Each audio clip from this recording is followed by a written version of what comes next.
tuning in to the online broadcast network, AFTERBUZZ TV. Over 20 million weekly downloads from over 200 countries and your #1 source in after-show entertainment.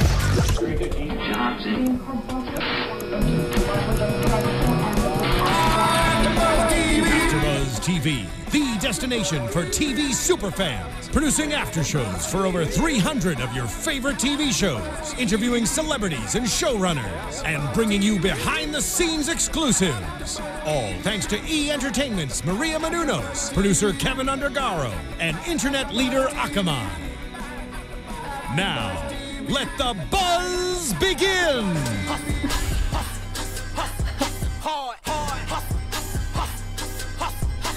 What's up, AfterBuzzers? You like that intro song we got there? We know Thaddeus does.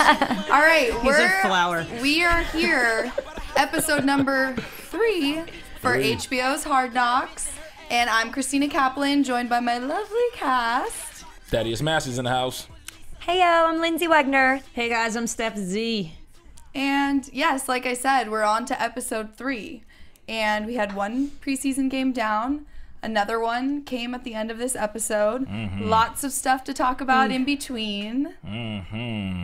Yeah? Yeah? Well, my prediction was wrong last week. I said that they were going to go in and kick butt, so they didn't. Well, yes. Guys, please don't make me look bad. Can you win a game? It's all about Lyndsey looking bad. Y'all know out there, like, it's not about winning and losing, but if Lyndsey looks bad in her predictions, it's over. I want to predict a good thing. I want to predict wins here. I don't want to predict losses. I don't want to be negative Nancy. Of course. Hey, we all do. We're all Falcons fans now. Yes, of course we are. By default. No. We love the Falcons. But I love the Falcons too. I mean, they brought the Dirty Bird to the game. Going shout outs to Jamal Anderson and those guys from back in the day when they used to kill it on the field. And they got a good squad. I expect good things from them this season. So, preseason is just preseason. It's like a bunch of scrimmages. Some of those guys you don't even see when the regular season starts. So, it's just for guys to get, trying to make the team. Yeah, trying to make the team. And usually the starters don't even play most of the game. They're just like practice games. It's like, let's warm up for the season. The B team. Type of thing, yeah. It is practice games. I agree with you, Thaddeus, but there is something to say about seeing performance. Yes. You know what I mean? Like, yes. And for me, the Falcons are growing on me. And as I watch the Falcons preseason games and my team, which is the Jets preseason games, I might become more and more of a Falcons fan. I think I might need another team because I'm just always sad. From like September to January, it's like, shit. Damn, Jets, you guys didn't step You're part owner of the Packers, so you can become a Packer fan. Absolutely. I could. But back to the Falcons. Yes. Yeah. Tugging on our heartstrings in the beginning of this episode, showing our boy Marquise Spruill undergoing surgery. That's not fun. It was pretty graphic too, I must say. Left ACL reconstruction. Yes. Yeah. I've never seen one of those in the operating room before, so that was a first, I guess. It was exciting to see that. But yeah, it's sad. It was sad to see him. It's not exciting, though. It's not exciting at all. No. It was interesting that they started that episode with that footage. Yeah. But it was cool because what he said, he was looking at the bright side of it. He was like, okay, yes, my season's done. I'm out. It's a setback, but he said I'll be all right. It's time to get the playbook down, to get his body right, to get his mind right. So he's looking at the bright side of it. Yeah. I think too something that was really important was we see the doctor there saying like you're gonna be okay, you're gonna be back, because as an athlete that's had surgeries, I mean I know we're all athletes. I don't know if anyone's had surgeries, but like I had ACL surgery reconstruction. Yeah, I've had shoulder. I've had a few surgeries, and you know that you have to do it, but you're always worried that you're not going to be 100%. And sometimes, like for him, like there was no choice. Right. So sometimes there is that choice, but seeing it and seeing the graphic and technology and what they can do and fix now is kind of amazing in a way. Yeah. Right. And they go from showing him in the middle of surgery to transitioning over to Croy Bierman, who came off of injury last year, and Julio Jones, who we finally get to see a little bit of his personality, which was exciting, and showing them ready to come back. And Steven Jackson too, exactly. in the weight room, and show. Well, we saw him in the pool too. Doing in the pool, and getting back in the weight room. Awesome. Right. So it's showing, coming from off of, or just the beginning of an injury into guys that are coming back from their injuries. Yeah. And hoping, well, I mean, I think they'll all. Well, I think they noticed during the game against the Dolphins, they were asking Croy how he felt, and he said he feels like his energy's a little bit lower, and he's apprehensive because how can you not be? I mean, it's when basketball players come back after a knee injury and you got to stop. You know, that's a major thing you get scared of, and the same thing with football. Any football player, you worry the same thing's going to happen. I feel like that's with any injury. Yeah. I mean, with football, there's like so much torque and pounds of pressure being placed on joints and muscles that you really have to make sure that when you come back that you're ready and you've rehabbed properly, that you've been in the gym, you did the proper PT, and that you're actually psychologically ready just as well, because, you know, like getting back out there and competing, like they say, is 80% mental, 20% physical. So you have to get your mind right coming back. It's you know, recovery is a lot to do with the attitude that you take with the recovery. And the good thing about Sproul is that he's taking, you know, he's just going to make lemonade out of lemons and just like do the best that he can with the hand that he's been dealt. He's like, okay, well, it's a time for me to get my mind right, time for me to get in the playbook and just have a positive outlook. This obviously can't be the end of my career. I have to move forward. So having a strong positive outlook means the world.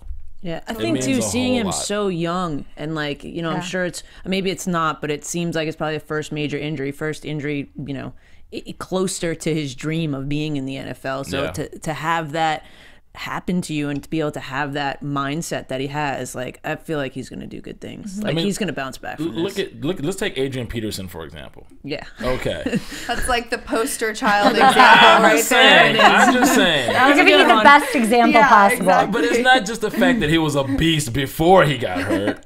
Okay.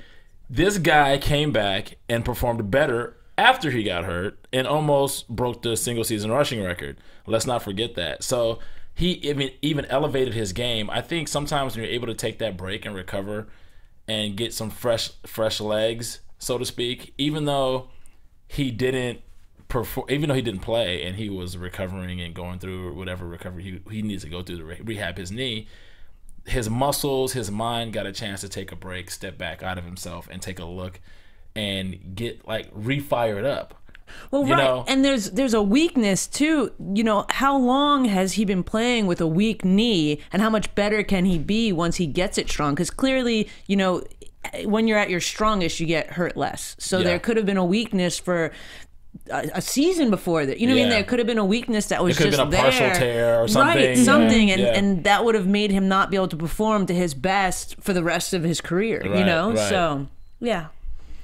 Positive outlook. Positive outlook. We got it here. But attitude, you know, attitude makes the world a difference when you know, on the comeback trail. So right, exactly. So attitude towards that first game, they show Mike Smith talking about what the yards they could have had in that first game. Right. And it was 240 net yards that were lost due to penalty.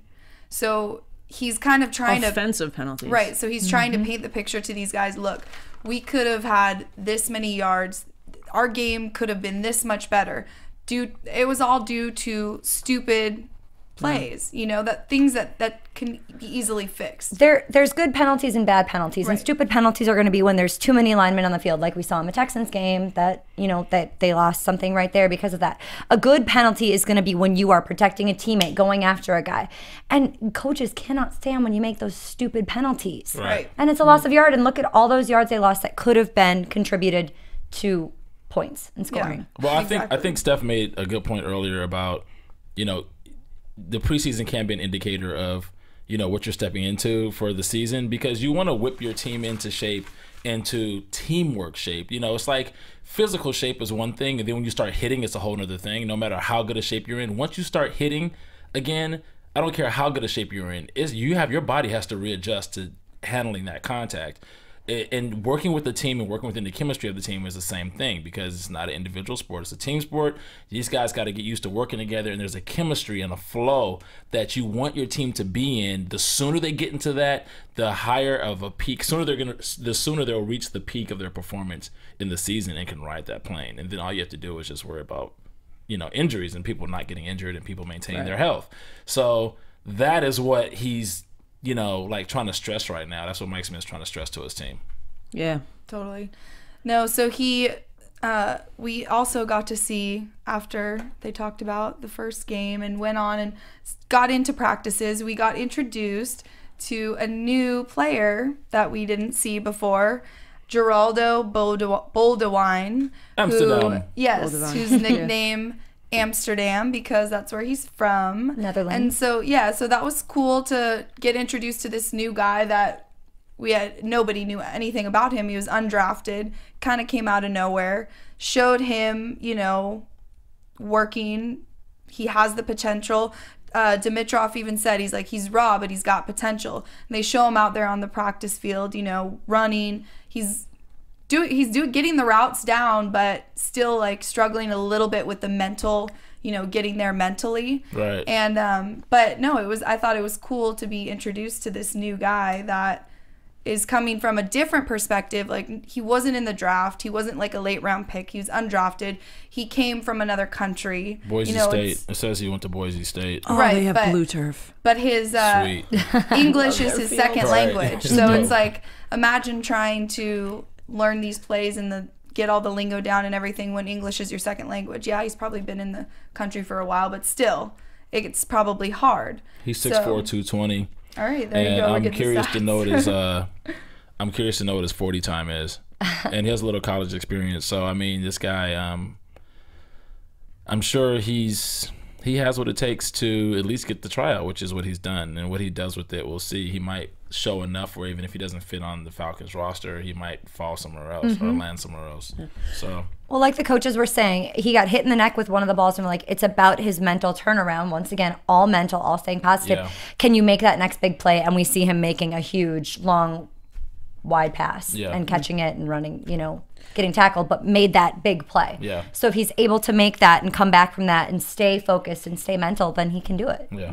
What was interesting to me was that it was almost a flip of what I thought we were going to see this week. I thought we were going to see more cuts. And instead, we saw new people. I was like, oh, okay, that's. They want to tug at our heartstrings and make us like them, and then take it all away. Yeah, because we've only got a couple more episodes. So 2 more after this one. So we're gonna see a bunch of people out the door. Right. Next thing you know, you're like, oh wait, somebody's missing from the sideline. Regular season game. Wait a minute. Yeah. Womp womp. Yeah.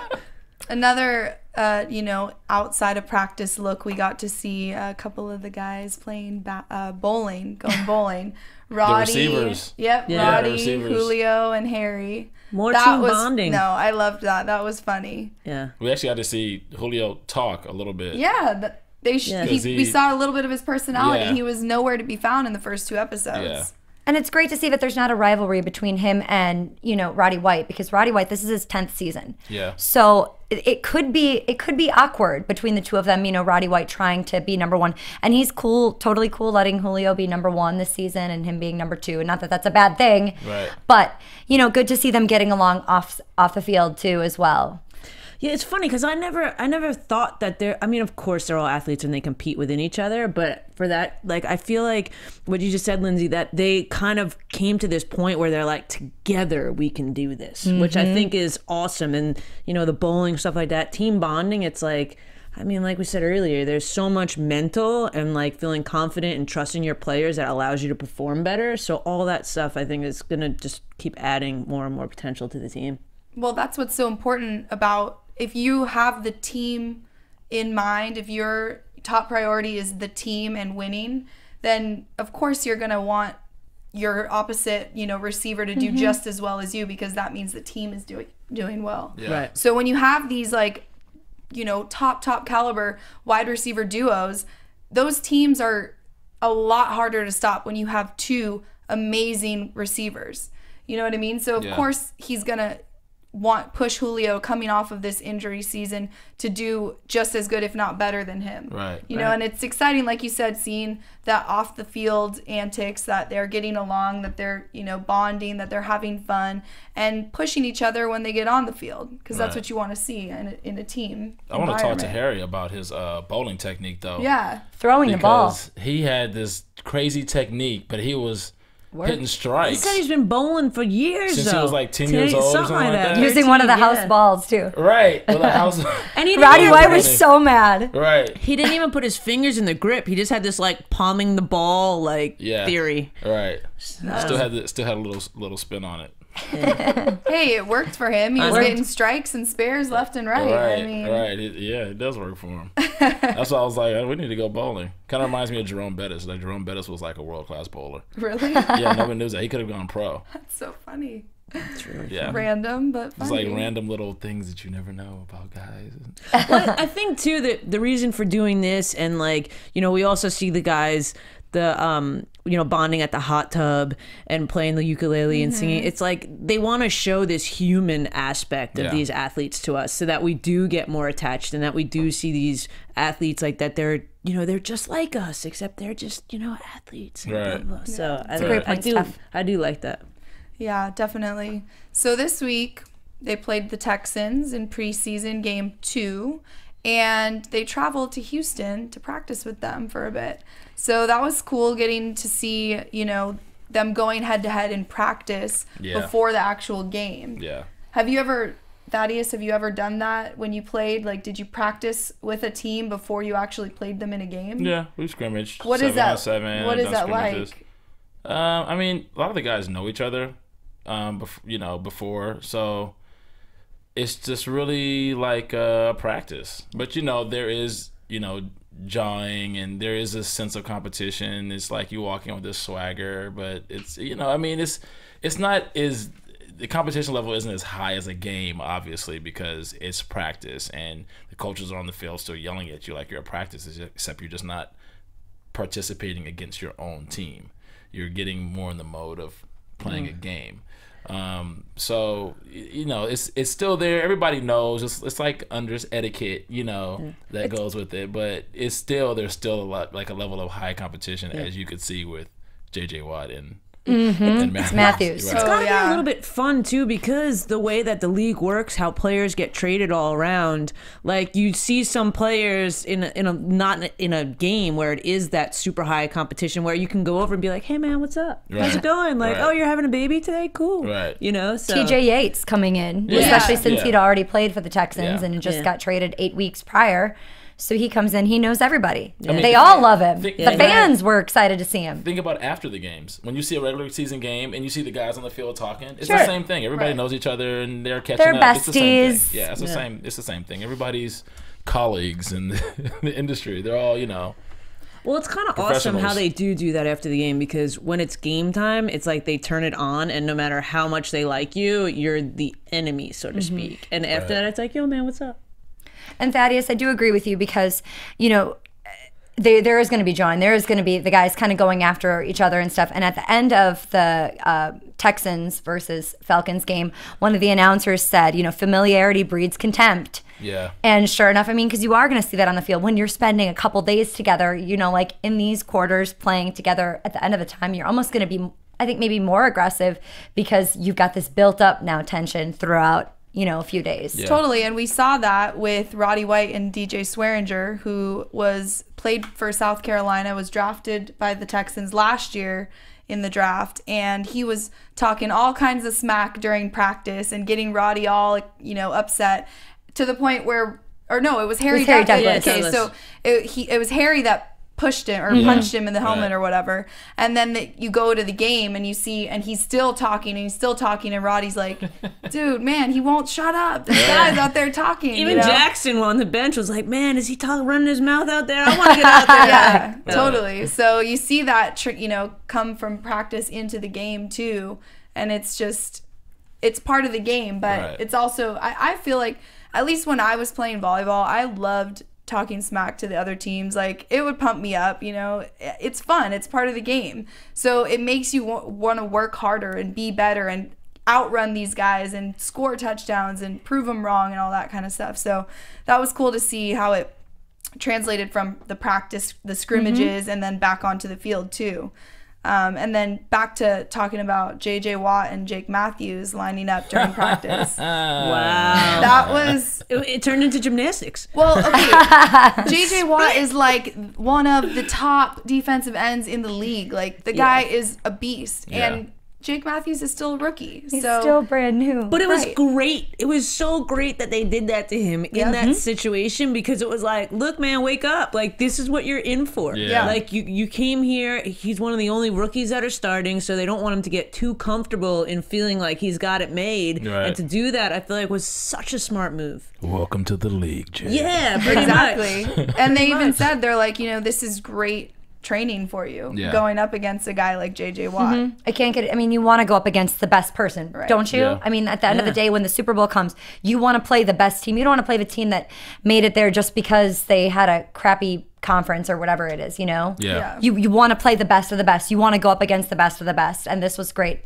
great practice for him. And, Totally. Yeah, and like Lyndsey said, you want to go up against the best, and the best make you better. And he's not going to get any better by competing with anybody that's on his level, or just maybe just a little bit. He needs, they obviously expect a lot from him, and he needs somebody to get in there and kick his ass early so he can get seasoned and get peppered a little bit and get ready to actually perform.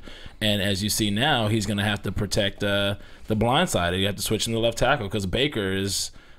Baker's out now. Out for the season with the torn patella. This guy's gonna have to step his game up, because that's the side that he's really gonna need protection. Right.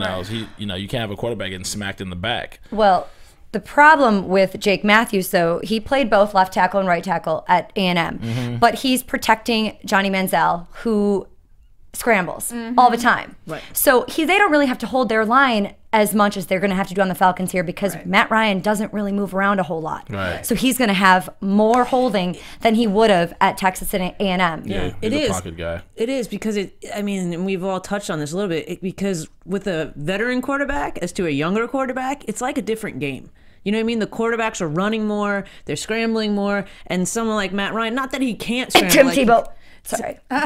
Sorry, don't even get me started on Tebow. No, she you didn't. But yeah, so it's a very different thing, and he will have to adjust. So it was kind of like Jake Matthews got two things this week where he was like, okay, I'm gonna get leveled, and not even that, I have to step up so that I don't get leveled. I have to step up even more because this is different. So I'm really curious to see how he. Check. Can you guys hear me? Okay. Yes. Yeah. Just as a testament to the punkage that Jake Matthews experienced from J.J. Watt, just technique-wise on the bull rush, he didn't give him a swim.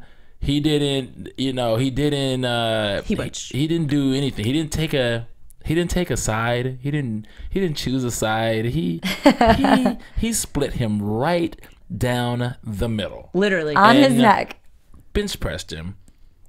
And the kid, I'm sure, is 300-some pounds because he's heavy. He's a lineman. But he just pretty much just marched him right back. Right. And yeah, he almost really did the splits. He literally did the splits. Yeah, he did the splits. Not almost. He straight up did the split. He did the splits. And then JJ gave him some more, but JJ was beating him. I think he got a couple of good ones in there. He started picking it up, and that's what they're looking for. Like, he needed those, and I think JJ knew. He obviously knows what's going on. He's like, okay, let's help the kid out, whatever.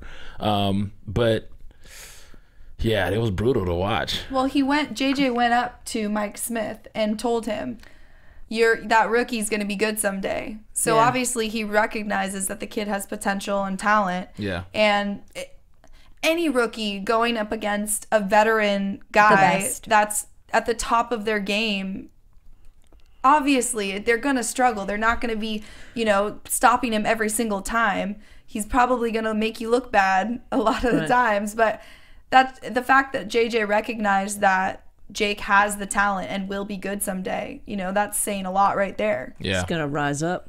Exactly. Right. Stef Z with the catchphrase. The hashtag. In there. Rise up. There's a reason that the left tackle is the highest paid lineman on the field. Yeah.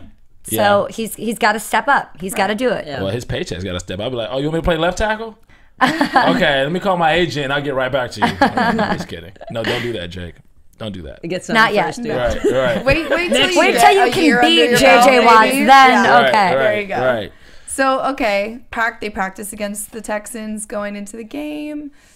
What you guys Wasn't think? so great. They lost 32-7. Well, let's talk about who needs to learn how to block. And that's Devonta Swing Freeman. Yeah, but I don't know. I have a soft spot for Freeman. I love him, and He needs to learn how to block. I mean, in the first game, he special- missed a couple special- blocks. the at special practice. teams. but it was Special just teams. special teams, one play. Yeah. Got to get a break. One play. I'm just kidding. But it I was just, going to say, Stef Z, I'm Just kidding. that one play that we're talking about is Devontae missed the tackle and then Block. Blocked the kid. Yeah, he missed the block. So And then they blocked the punt. And then they scored. And then he got knocked on his ass as a And then they result. scored. And then they scored a touchdown as a result of that. So, But he also got a touchdown that was called back due to, I think that was the too many linemen on the field. That was the last game, though. The first game. That was the first game? Yeah. Oh, sorry. that was against the Dolphins, right? Yeah. Yeah. Sorry, that was the guys. first game. No, it's all good. But that's what I'm saying. It's like, so Matthews gets to practice, with Watts, and he gets split his legs. Freeman gets knocked on his ass during the game. Like, he'll get better.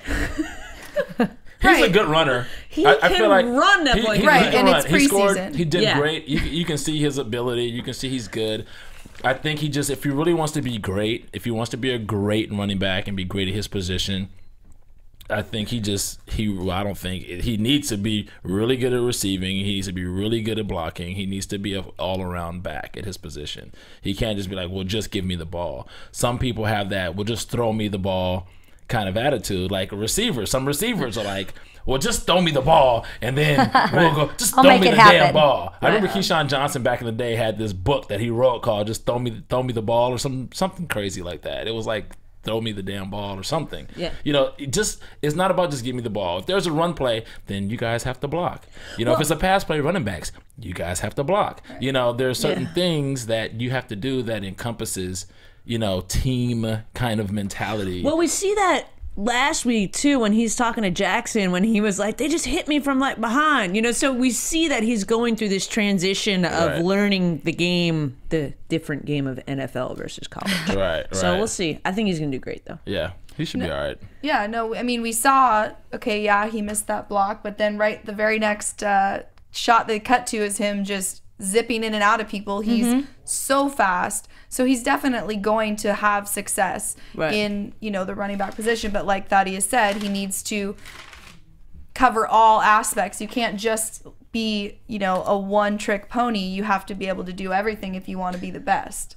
Right. So I like that one-trick pony. I like that too. Christina, yeah, that was good. Good job, it's Christina. true. It's true. It's a Hashtag great- one-trick pony. It's a great thing. Rise up, Rise one-trick up. pony. Yeah, I was say, rise up, one-trick pony. totally.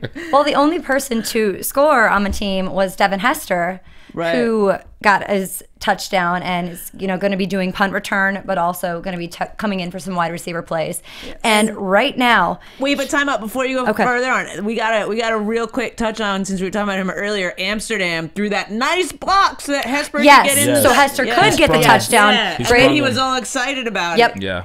Well, the good thing about Hester is he has the ability to do the slash and cut in the field. So the open field, that's why he's such a great punt return. He's got 19 punt return touchdowns. He's tied with Deion Sanders. Yeah. Deion Sanders got his first 8 punt return touchdowns with the Falcons before he went to San Francisco and Dallas. This is a big thing for him. If Hester, which he will, he got all 19 with the Bears. He'll beat the record this year. I hope he opens the season with one. He'll beat the record this year with the Falcons, and I think that's great. Record breaking. Cool. Totally. But that's only if he does it in preseason, doesn't count, right? I don't know. Does it not count? It's not a regular It's not a season game. Yeah, it doesn't count. Okay, he's got to hold back to. But postseason would count, but just preseason doesn't. Postseason should count. Yeah. Postseason. He's gonna do it. That's my Preseason prediction. definitely doesn't. He's count. definitely. He breaks the record first 5 on the games. predictions. Sorry, I'm just getting so excited because I was so wrong last week. And no one's gonna go back and be like, but remember how he performed in preseason? Yeah. He's gonna do that. No, I know, but imagine he does it in preseason, not during the season. That would suck. That would suck. Well, no, he would definitely do Hashtag it. one-trick He'll do pony. it during the season. He would definitely. He would do it during the season. He will. He will. He'll run back a few. That's the problem. Everyone keeps saying it's just preseason. It's just preseason. Like, as much as it's fun to watch these games and you talk about it, you dissect everything, but it is just preseason. Things can change dramatically when we start the regular season. Yeah. I mean, we already know we're going to be missing a lot of people on this Falcons roster because of cuts. And, you know, knock on wood, there's no wood around here. Knock on wood. That underneath table. You know, there's no major injuries to these guys that have been working so hard, like, you know, to come back from injury, and just that's all you can hope for. But you never know. That's the problem, is you never know. Things can change so quickly. Right. Like we saw for Sam Baker, we touched on it a little bit before. Yeah. Out for the season. He came back from an injury last year too, didn't he? Didn't he have a back injury? I'm not sure. I think it was his knee. Was it his knee? Okay, because he he's came back back out for from an injury, Yeah. and now he's out again. And they were So saying was it the same this was knee going to with be a his patella? huge Yeah, he year for injured his him. knee last Right. year, so it doesn't look good, is what they said during the game, and now we've learned. Yeah. that Is it the he's out same for the knee? season. I believe so, yes. I Yikes. could be wrong, but I think so. And it was sad because he's like, man, I really hope my wife wasn't watching that. She's going to freak out. I know. And it's like, and that's when it reminds you, like, these guys have families. They're trying to support. They're you going know, to and- work. Yeah, exactly. Yeah. Just because their job is a little bit less it's an unconventional job compared to other people, but it's still, you know, that's what Hard Knocks is there for. It shows you, like, these guys, like you said before, they're real people. Yeah. They, you know, Their families are all watching. If they're not at the game, they're Exactly. watching on TV, and that's got to be hard to watch and Yeah. not They're be doing there. their jobs, and then people like us are ripping them apart for just doing their jobs. It sucks. hey, but we're just doing our job for not making that tackle. right.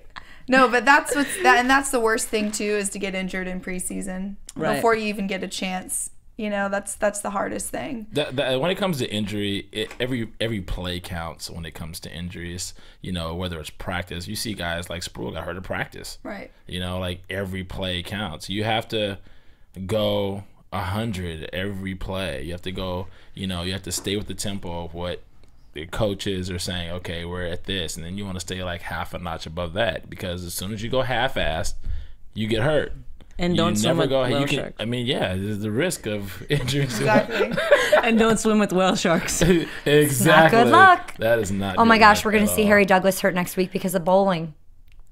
Oh my god. why would you even Don't put put that that out. Don't say Oh my that. goodness, Knock that's some on bad wood. juju right He there. is not. God, He is We not just said the getting whale hurt. shark and something happened on their day off. Oh my gosh, I'm No. Can't sorry. believe she just predicted that. No, he's not gonna. He's not gonna. Lindsay, get that hurt. Harry, is terrible. Harry Douglas please is gonna be don't fine. hate Please us. don't get hurt. Yeah. We like you. I love seeing you bowl. You know who else that who caught my eye during this game too is number 30 Josh Vaughn. Yeah. He had lots of good carries and stuff, and they haven't highlighted him at all. But So they might not keep him. I don't know. But We'll he, see. It'll be a yeah, he surprise. had lots of. I just saw him keep doing it, They get had- first downs, stuff like that. They highlighted Tyler Starr. So you're right, Steph, that they haven't highlighted this Vaughn guy yet. Yeah. And Tyler Starr really hasn't done anything pretty much since the beginning. So Right. maybe he will be highlighted next week because of his performance in Texas. Maybe, yeah. Well, one thing So we we'll do see. have to mention that we forgot is that the guys are competing against one thing, and that's Mother Nature. This heat is kicking everybody's butt. Yes. So boy. that is one thing. It's like, I don't know. One of you guys mentions like, it's hot. Aren't they used? Aren't they No, used to the heat? I said that because I don't he's care. from Florida. It's he like getting played burned. in Florida. It's like Devonta getting Freeman. burned. Like if I put a flame to your arm, you're never gonna be like, oh, you're used to it. Like I burned you No, before. I know. It's like hot. It's heat. Heat is heat. And if you don't hydrate enough, every time you're Like gonna Devonta you're Freeman gonna didn't. Like Devonta, Right. exactly. But he also said he didn't eat breakfast that morning either. Mm-hmm. And then the coach scolded him and said, dude, you're in the NFL. You have It to doesn't eat. matter if you're not hungry. Like You you're eat. suffering on the field because you didn't eat breakfast. Which to me, that's Rookie a mistake. Yeah, Come I on. was just that's gonna your say fuel. that. That's Like, fuel. how do you? But even as an athlete, as a college athlete playing ball, like, how do you not eat when you know you're gonna be out playing all day? That's silly. I mean, they still feed you, like, you know, you have breakfast, lunch, and dinner or whatever, but you have to eat. Your body's being pushed to a whole nother level of performance and Yeah. expectation, and you have to eat. There's no way you can go to work and not eat. Like, especially when you're not used to it. Your body hasn't, like, gotten used to it. I remember being in high school, and you couldn't drink water. You couldn't ask for water. You're punished. You thirsty? You thirsty? You want water? Like, no. Could you better not imagine that ask for a now? water break. Ooh. Right. You couldn't ask for water. You couldn't. There was no water. Like, nothing. Then got to college, and it was like, yeah, if you're thirsty, if you're go hydrate. You don't want to not drink water. We had water everywhere, and I'm like, it's okay to go drink water. You can go, like, I was, you're like timid coming out of high school because like the opposite, but it's like, it's a total business. So it's like, look, you're a machine. You got to take care of yourself. You got to stay well oiled. You got to stay well fed. You got to make sure that you take care of your wills, because that's what this business is based on. And he's missing practice by sitting in the, training he's room getting an IV. I think we need to make a phone call to your high school too. That's just crazy. That was a Child in long danger. time ago. I know. Shit. We used to go walk to school like barefoot in the snow too. So. Uphill. Oh, yeah. Both ways. Because you're so old over here. We already decided I was the grandma. Okay, moving on. What? So, all right, let's talk about the quarterbacks. They had Renfree. I'm sure Yates would prefer if we didn't. Right, but I'm sorry, TJ. We got to talk about it. You threw 2 interceptions, man. One was a pick 6. Sacked. Well, the sacking, that's not really his fault. That's the offensive line. It's which just like struggled. salt in the wound when he's playing terrible, though. The Falcons just, on defense and offense, they just struggled. And I'm sorry, the Texans aren't that great. It's not like we're going up against like, the Patriots are like a top-notch offensive team. Right. Arian Foster wasn't even playing. Exactly. So it's like, they did get the #1 draft pick though. Right. Jadeveon Clowney is a monster, and it was so funny because it was like, oh, JJ Watt, yeah, they kept him out this game, they're sitting him. You're like, oh, okay, cool, everything's gonna be gravy. Then here comes this like junior beast that they put on the end. And I don't think he's junior, man. He's a beast. Yeah, he is a beast. He just lit them up. And he is not a one-trick pony. I love the Falcons, but it was all right. It seemed like Davion, we see you. Like, we come see on. you. We see you. You #1 pick. All right, you solidified that. Oh, you deserve absolutely. it. He seemed like he'd been playing with the Texans for years. Oh, he's amazing. He's one of those like physical beings that it's like, whoa, like where did you come from? Yeah. Because he is so big. And he fast, is so off the fast. line. Yeah. Oh my gosh, he is so fast. And he's strong. So, the unfortunate part for a quarterback is when you have someone of that caliber coming off the edge, you're thinking about that. Right. You're thinking about that. Like, okay, Jake Matthews better catch that guy. Yeah, I got to get this ball off a little quicker now. And am I going to be able to go through my reads? Like, somebody do something about that. Like, it can be like the most frustrating thing in the world. It's more frustrating than coverage to have somebody that comes off the line that quick and can just throw your whole timing of the whole play off. Right. Yeah. And it seemed like he was definitely struggling with that, Thaddeus, because he was just throwing so quickly. He didn't have time to do any of his reads because Yates? because he had no time. Right. And that's you his saw offensive him, line too. Totally. You saw him rushing the pass, and therefore interceptions. Yeah. Over and over again. So I mean, offensive line guys, step it up. I'm just saying. Yeah, he needs a little protection back there, but I mean that was a good test for them. I'm sure they mixed the line up and everybody wasn't everything how it's going to be is set for the season. So those are kind of the things that get thrown at you during preseason that you get to test yourself, even as coaches. Coaches, it's a test for them as well. Like, how are we going to respond to this situation? How are we going to direct the guys in this situation? So now they're getting to see, okay, like Baker got hurt, we got to put Matthews at left tackle now. You might have to make adjustments like that during the game. If you got a guy that's just getting beat, then what do? You can't go a whole game with a quarterback. I mean, quarterback will get injured, especially if you have a marquee guy. You have a marquee guy, you're going to have like a marquee left tackle to protect him as well. But still, it's still the same. It's still all the same. It's all relative. Totally.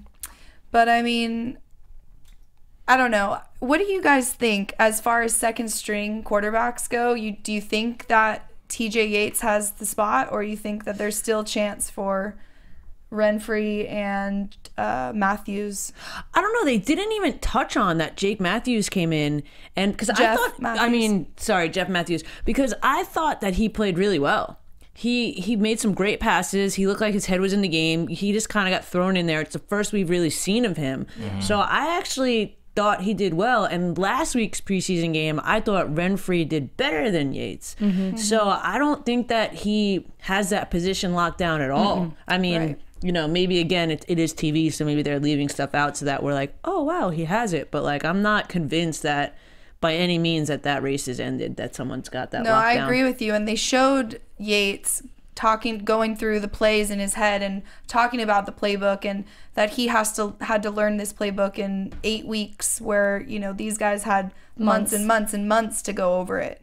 And you even made a little call to your boyfriend, Lyndsey, to find out exactly how many plays on average he would have to be memorizing. And he said, usually when you're coming into a team, a rookie quarterback will have to know 50 to 60 plays. Then you're going to get an additional 10 to 20 plays each game, depending on the game plan and what they're going for.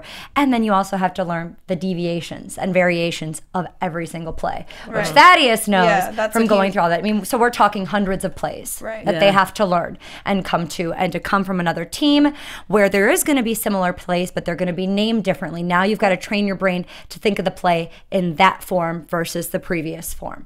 So it's really, really difficult. I mean, and we saw all of them going through the passing drills and really doing well in the passing drills, but that's totally different game. It also could have been editing. Of course. Just show us the ones that they make. If you think about it too, and not to diminish that there's a lot to learn, and I'm sure like there's tons of plays to learn, but if you think about like an actor, right? And I know they get to like do it over or this or that, but like when people, because this isn't the first time they have to memorize plays, since college they have plays, like it's almost like they all probably have their own method of doing it. So by the time they get to the NFL, it's probably not as hard as it was, the first couple of years that they had to memorize all this stuff, but still that's a shit ton of plays. It's a lot of plays. So it's definitely a lot of plays. And the thing about the quarterback is, the quarterback has to know what everybody's doing.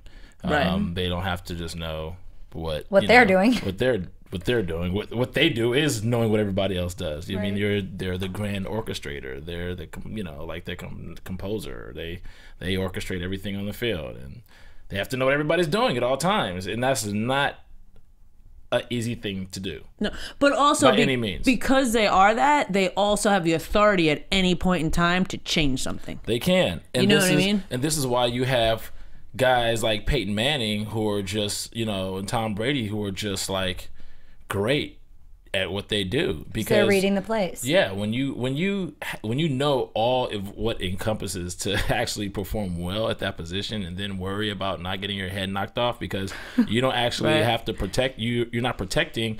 You have a bunch of big guys that are trying to take your head off, and your job is to look 10 yards down the field and not even pay attention to these guys. Right. That's not even logical. Like, think about that. That's like counterintuitive to like the nature of, okay, some guys and I have to trust these guys. That's why it's so important in, the bonding between like lineman and a quarterback is like, it's like they're taking care of their little brother. It's like you have like this little egg and you don't want the egg to crack or the yolk is going to leak out, his brain starts going crazy. You don't want that to happen. So you do not let anybody touch your quarterback.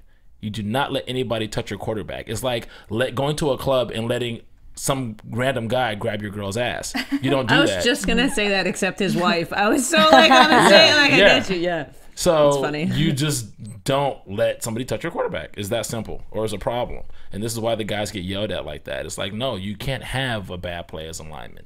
And honestly, a lot of teams are really only as good as that line, because the other guys, if the timing is thrown off, the other guys can't perform and let the play develop like it is supposed to if the line doesn't hold up. It's that simple. It starts there.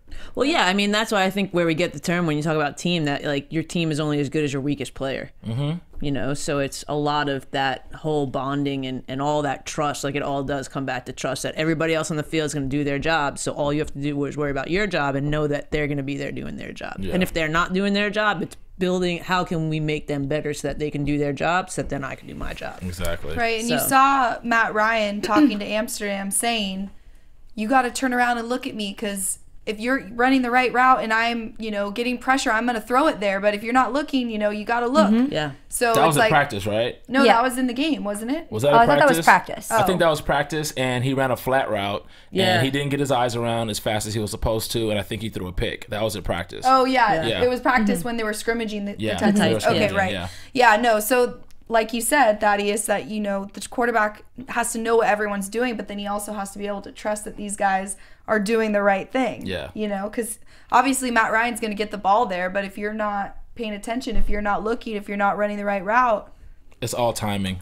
The timing is so crucial, especially between a quarterback and a receiver. Totally. It's like crazy. So, especially running a flat route. A flat route is one of those routes that's if it's not timed like really like how it's supposed to be, and the DB is like halfway decent, kind of good, he can read it and pick the ball just that easy and be down the field for a touchdown because he's already past the line already when he catches the ball. I think one of my favorite things about this episode that they focused a lot on was each group individually. So we saw the wide receivers together going out for a day of bowling. We saw the quarterback and special teams together. We saw the defensive lines and everything, and even some of the coaches talking about stuff like who was Brian Cox talking about his family and daughters and how one of the players found her on Instagram.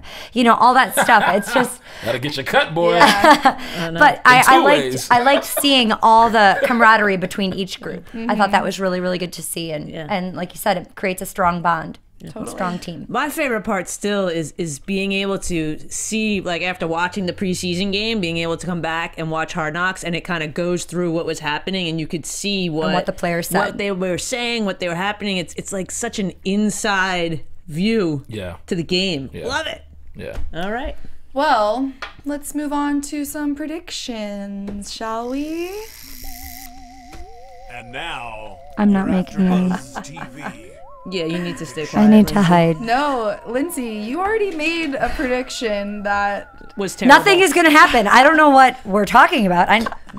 We'll forget that she said let's anything. Let's pretend that didn't happen. Let's forget that. So, what do you guys think? What are your predictions for the next episode? I am going to predict that Devin Hester will beat the record. Will beat Deion Sanders' record this season with the Falcons. That's my prediction. I'm not going to talk about the next episode at all. Okay. Steph? I was going to go with Hester does it the opening game. Ooh. That would be cool. Love that. I like him. I like him too. Yeah. Yeah. My prediction too is next week we're going to start to see some cuts. Yes. I think so too. I mean, there's only 2 weeks left of preseason. They've got to start making cuts, right? Yeah, they do. My prediction is that kid that Matt ran through that ball to gets signed by the Browns.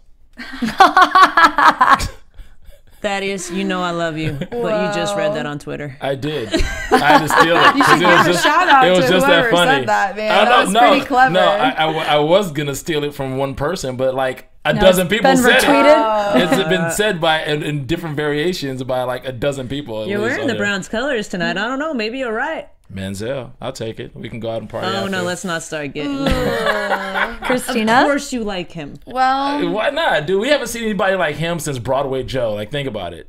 What are you comparing him to? He hasn't played one game yet in the real season. I'm not talking about that. I'm talking about off the field antics. Like the persona. Yeah, but you can't have the persona if you don't show up on the field, too. Okay, well, let's give the kid a chance. He's just starting out. We are giving him a chance, man. They're going back and forth between him and Hoyer. And we'll see how this it's a long season, okay? It's a long season. Yeah. Christina, what are your predictions? I don't know. Honestly, I agree. I think that there are going to be cuts. We have to be seeing cuts soon. That's just... Half those tight ends that we saw in the jacuzzi playing the ukulele won't be there. Exactly. And that's why we got one little glimpse of them, and that was it. Right. So I think that has to be what's coming up next. And I'm interested to see, now that we've kind of gotten to know a pretty good core of the team, who's actually going to make it. Right. You know what I mean? From the guys that, like Tyler Starr, that, like you said earlier, Lyndsey, that we only saw a little bit of him in the first episode, and now we kind of really haven't seen much. In this last, they didn't really. I don't know if did he play at all in the last game. I'm not sure. I'm not sure either. I didn't hear any mention of him during the game. He may have been in on some plays, but I didn't hear any mention of him. Maybe I did hear special teams plays, but foreshadowing. Yeah, exactly. So it'll be interesting to see what's going to happen there. Snip, snip. I'm interested to see honestly what's going to happen with Amsterdam. I know. Because I'm now curious to see whether they're going to keep him or not. Yes. He actually performed. He did what he was supposed to do. But sometimes you see guys perform and then they get cut anyway. Yeah. It's all like Anton Smith and Jaquez Rogers and stuff. Both of them had some good plays during the game. Yeah. Smith's been great for the past 2 games. We didn't really talk about him last week, but he had lots of good plays that one. Yeah. Anyway, well, thank you so much for watching. I'm Christina Kaplan. You can find me at Tina Cap, guys. You can find me on Twitter and Instagram at Club Thaddeus and GQJedi.com. You guys can find me on Instagram and Twitter at Lyndsey Wegner and my blog, lyndseywegner.blogspot.com. You guys can find me on Instagram and Twitter at IAMSTEFZ. And we only have 2 episodes left, so stay tuned, guys. There's so much to come. Yeah. And keep your comments coming. We appreciate it. Rise up! I was just Rise gonna up! say that. Don't be a one-trick pony. Hustle, hustle, hustle, hard, hustle. From executive producers Maria Menounos, Kevin Undergaro, Phil Svitek, and the entire AfterBuzz TV staff, we would like to thank you for listening to the AfterBuzz TV network. To watch or listen to other after shows and post comments or questions, be sure to visit AfterBuzzTV.com. I'm Sir Richard Wentworth, and this has been a presentation of AfterBuzz TV. Buzz you later. Yeah, buzz you later. The views expressed herein are those of the hosts only and do not necessarily reflect the views of AfterBuzz TV or its owners or principals.